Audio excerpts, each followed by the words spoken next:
Hello student, welcome to Indian book study. তোমাদের স্বাগতম। তোমাদের জন্য 8ই ফেব্রুয়ারি 2025 কারেন্ট অ্যাফেয়ার্স এবং স্টাডি জিকে অনলাইনারে 10টা ইম্পর্টেন্ট কোশ্চেন আলোচনা করব। তো চলো শুরু করা যাক।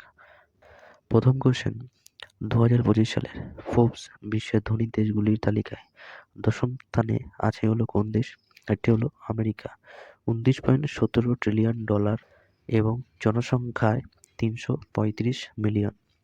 নেক্সট কোশ্চেন, 2 নম্বর কোশ্চেন, রাশিয়া কোন দেশকে তাদের পঞ্চম প্রজন্মের সুখোই 57 যুদ্ধ বিমান কেনার জন্য প্রস্তাব দিয়েছেন? কোন দেশকে? সেটা হচ্ছে ভারতকে।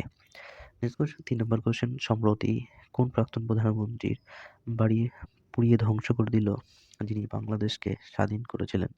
তিনি হলেন শেখ মুজিবুর রহমান।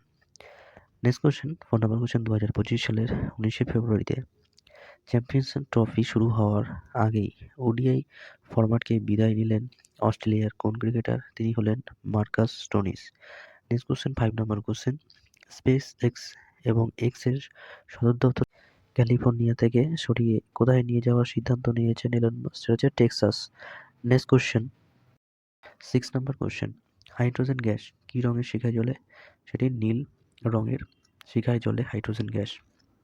7 নম্বর কোশ্চেন, ঠান্ডা জল দ্রাব্য কিন্তু গরম জলে অদ্রাব্য এমন একটি গ্যাসের নাম কি? সেটি হলো হাইড্রোজেন সালফাইড। নেক্সট কোশ্চেন, 8 নম্বর কোশ্চেন, কোন ঘটনার পরিপ্রেক্ষিতে বিদ্রোহের সূচনা হয়? সেটা হচ্ছে সৈন্যদেরকে চর্বি মাখানো খাদ্য যে সরবরাহর ঘটনার পরিপ্রেক্ষিতে বিদ্রোহের সূচনা হয়। 9 নম্বর কোশ্চেন, কবে ক্যাবিনেট মিশন পরিকল্পনা অনুযায়ী ভারতীয় গণপরিষদকে সংবিধান গঠনের দায়িত্ব দেওয়া হয়? এটা 1946 সালের 16ই মে। 10, দুগ্ধ উৎপাদন অধিক মাত্রায় বৃদ্ধির ঘটনা কোন বিপ্লব নামে পরিচিত? সেটা হচ্ছে শ্বেত বিপ্লব নামে পরিচিত। 11 নম্বর কোশ্চেন, ভারতকে প্রথম জাতীয় আয় পরিমাপ করেন কে? তিনি হলেন দাদাভাই নৌরোজি।